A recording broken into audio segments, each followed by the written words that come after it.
Tout compte fait, Éric Revel, bonjour. Bonjour Patrick. Bonjour à tous. Chaque matin, votre éclairage, et on en a besoin. C'est le cas de le dire d'ailleurs, éclairage, parce que cet hiver, il y en aura peut-être un petit peu moins avec des coupures d'électricité, notamment dans les entreprises. C'est une douche froide hier pour les entreprises, à l'université d'été du MEDEF.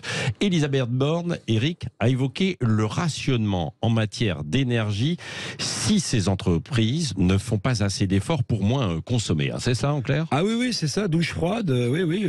Que se passe-t-il en France ? C'est la question qu'on peut se poser, parce qu'en quelques jours à peine, on est passé dans ce pays de « c'est la fin de l'abondance » d'Emmanuel Macron, la petite phrase, au rationnement annoncé hier par Elisabeth Borne devant le MEDEF. Rationnement d'électricité, d'énergie, au cas où, a annoncé la Première ministre. En quelques jours, le pouvoir a donc cueilli à froid les Français, à peine rentrés encore de vacances. Les entreprises sont priées d'économiser l'énergie. On peut se demander d'ailleurs comment elles feront, parce que si vous économisez trop l'énergie, ou si la facture augmente trop, vous finissez par plus produire du tout. Oui, alors on ne peut pas vraiment reprocher au gouvernement de mettre les Français devant une situation économique très très compliquée.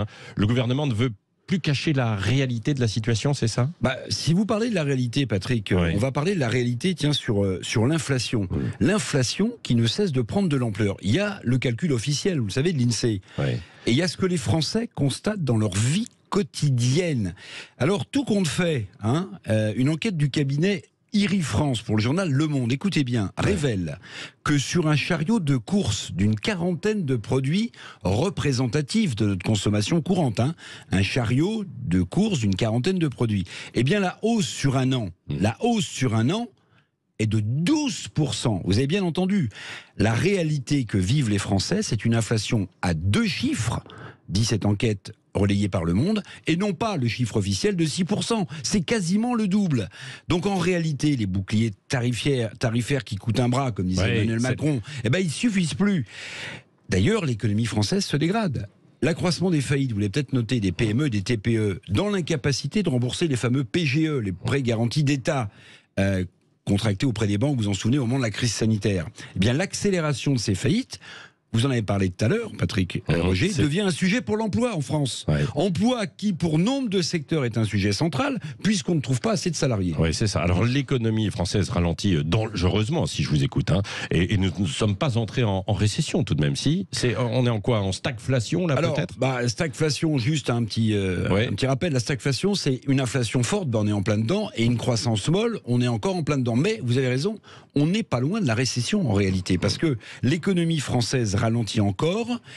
Officiellement, la récession, je rappelle, c'est 2 trimestres de croissance négative de suite.